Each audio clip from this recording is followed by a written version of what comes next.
Hello, everyone. I'm sitting here with Dr. Bill Andrews. He is the founder and CEO of the biotech company called Sierra Sciences, and he is the leading expert in developing gene therapies to extend telomeres. Thank you so much for taking the time to do an interview with us. Thank you. It's really great to have you here. So to get started, what does your company Sierra Sciences do? Well, our company does a lot more than just gene therapy. All right. Our focus of Sierra Sciences is to find ways to lengthen telomeres. Gene therapy is something that we've been doing for 25 years, Gotcha. but it was not always the way that we wanted to actually provide something to the population to use. And the reason is because gene therapy is very expensive. It had a lot of side effects. Recently, there's been new technology that has essentially eliminated most of the side effects. So we have ventured into the gene therapy, but it's still super expensive. Only the wealthy could ever really afford it. And so we really, our main mission all along from the day we started Sierra Sciences was to find out, instead of like gene therapy delivers the telomerase gene to your cells, what we want to do is we want to turn the gene on that's already inside your cells. We all have the telomerase gene to produce telomerase, it's just shut off. The reason we have it is to keep our children from being born with shorter telomeres than we have. And their kids will be born with shorter telomeres than they have. So during the reproductive cycles, there has to be, telomeres can't shorten. Otherwise, we'd be extinct as a species. We wouldn't have the chromosomes. So we have the gene in all of our cells in our body. I just want to find out, why is it shut off and how can we turn it on? Has it always been shut off, or a certain age does it shut off? It's shut off before you're even born. Okay, it's only so everybody in reproductive ages at least has cells inside their body. They're called the primordial germ cells. Yeah. These primordial germ cells are the only cells in the body that have telomeres turned on. There's a lot of rumors going around. Stem cells have telomeres, and other cells have telomeres, but none of that's true. They actually have detectable telomeres, but it's so low it doesn't have any effect on telomere shortening. But so it's in those cells. The cells, when an egg and the sperm are produced, there is no more cell division. Meiosis doesn't require duplicating the chromosomes, just a separation of chromosomes. And as a result, when the cells fuse, when a sperm fertilizes an egg, then the cells start dividing, and every time the telomeres get shorter because telomeres is already turned on. In other animals, do they have this gene turned on? Yeah, most animals that we looked at, or others like at University of Texas Southwestern, telomerase is turned on in all the cells of the body. These are mainly just like lobsters and those animals that and mice. Mice too. Mice too. All rodents have telomerase turned on in all the cells. They have no telomere shortening. Why do you think humans have it off? Well, I believe that aging is a relatively recent evolutionary thing that's occurred in animals. Aging, I believe, became important because survival of the species was better if you could get rid of the old. They were only competing with the young. And you need the young to be shuffling the genes by interbreeding to be making it so that we have some kind of combination that could help the species survive a rapidly changing environment. Yeah, right. And when you have the older not dying off, well, they dominate. The young can't compete for mates. The old can't compete for food. Oh, so it's necessary. So I think that as populations got larger and more crowded, they evolved mechanisms to shut off the aging process. But mice developed a whole different method than humans did. Humans knocked off the old by shutting off telomeres and letting telomeres shorten. Mice did it by decreasing their antioxidants so that they had more oxidative stress and mitochondrial dysfunction.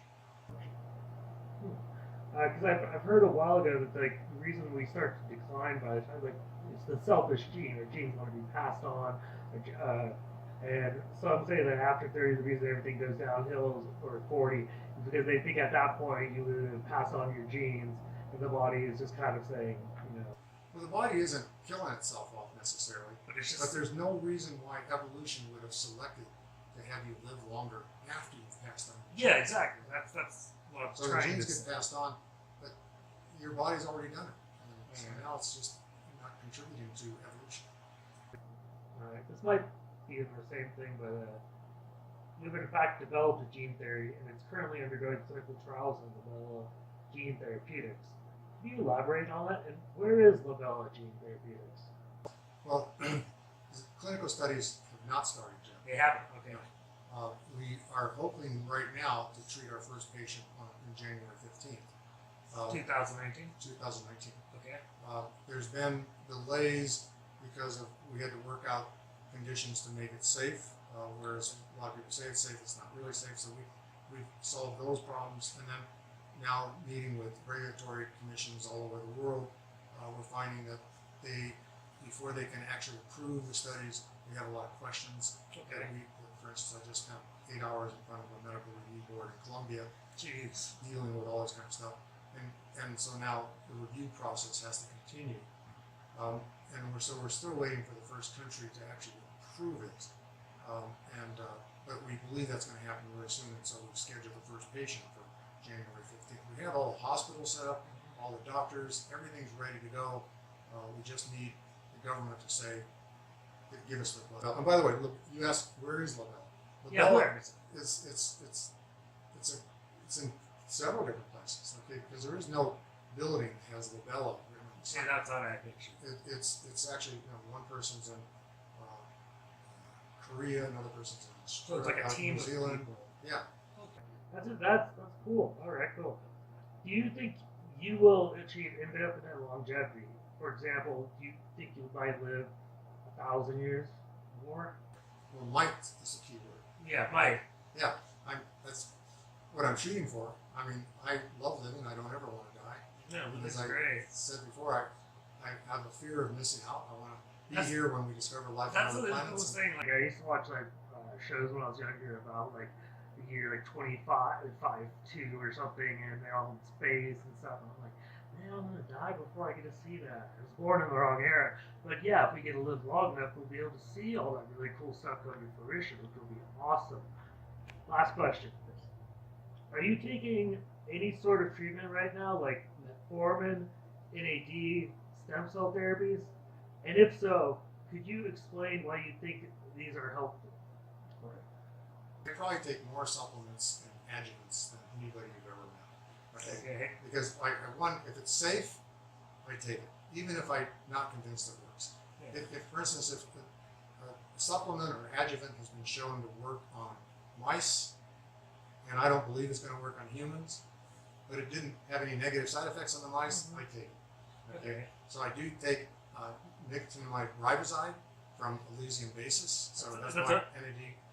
Precursor, right? Is it? It helps build your NAD. Okay, So okay. it's, I'm not convinced, but I would be happy to prove it wrong that increasing the NAD levels to really high levels is going to provide any more benefit than something like just Elysium basis. And I'm not even certain that Elysium basis is going to provide any benefits to humans. What's Elysium made? Elysium basis is the first company that came Oh, up it's with the company that's nicotinamide it's riboside. NAD. That's a B vitamin. It helps speed up chemical reactions. All right. But I take metformin.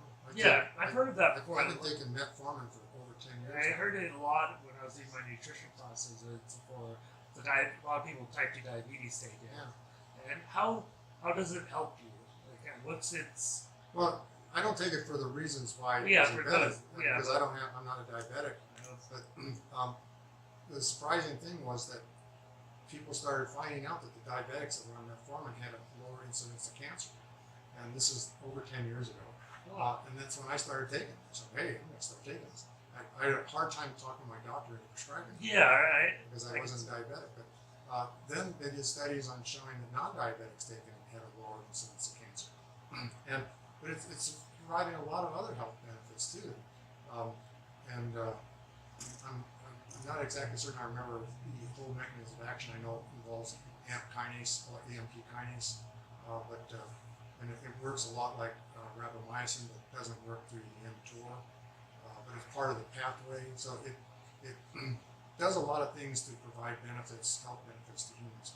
And it's sort of like it's not like an antioxidant. It's something totally different, right? If there's an antioxidant activity regarding metformin, I'm not aware of it, but metformin seems to cover so many bases I wouldn't be surprised with.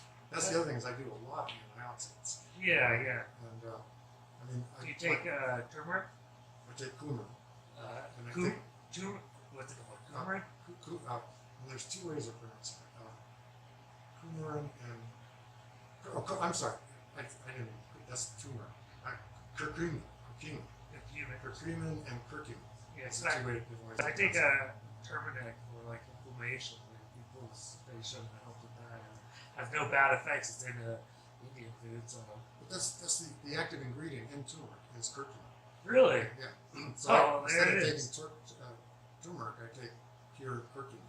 All right, that's good to know. And I actually take two different supplies of it because there's a form called Meriva,